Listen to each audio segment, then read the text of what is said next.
আসসালামু আলাইকুম।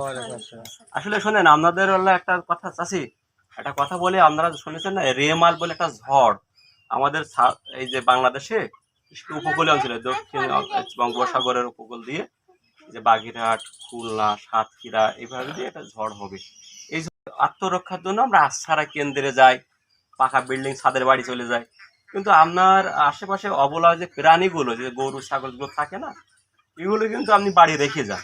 এদের কোনো কথা কিন্তু তখন আমরা চিন্তা করা হয় না, কিন্তু এদের আমাদের সম্পদ নিজের জীবন বাঁচানোর জন্য চলে যায়। কিন্তু আমাদের কিন্তু এটা সম্পদ, আমরা চলে যাই। কিন্তু আমাদের গোয়াল ঘরে মানে অনেক দিনের সঞ্চয়িত টাকা দিয়ে একটা গরু কিনেছি, সেই গরুটা যদি মারা যায় তাহলে তো আমাদের, আমি যখন ঝড় থেকে ফিরে চলে আসবো তখন যাচ্ছে ঘর বাড়ি কিছু ভেঙে গেছে, একটা গরু ছাগল সেটাও মারা গেছে, তাহলে আমি নতুন করে যে আবার দাঁড়াবো কিছু করবো সেই সম্পদটা নাই।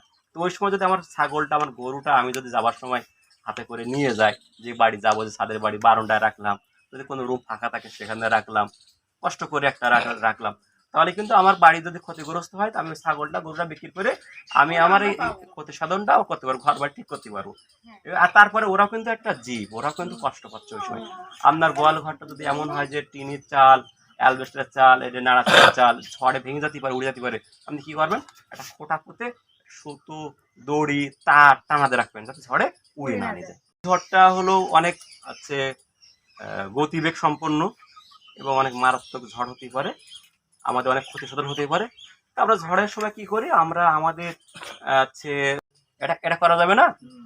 আর ঝড়ের পরবর্তী সময়ে এই যে গবাদি প্রাণীগুলো কিছু সমস্যা হয়, ডাইজেস্টিভ সমস্যা, বদহজম হতে পারে, এই পানি খায়, নোংরা পানি আছে, বর্ষা হয়েছে আপনার ওই নান্দায় পানি পড়েছে, ও খাইছে, তাই না, ও খেয়ে ফেলেছে, এটা পেট খাবার গ্যাস ট্যাস হয়। এই জন্য আমরা আপনাদেরকে কয়েকদিন আছে এই আজকে বা কালকে একসাথে কয়েকটা হজমের পাউডার দেবো, সেগুলো আপনারা দেখে আর স্যালাইন দেবো, তারপরে যদি লাগে খাওয়াবে।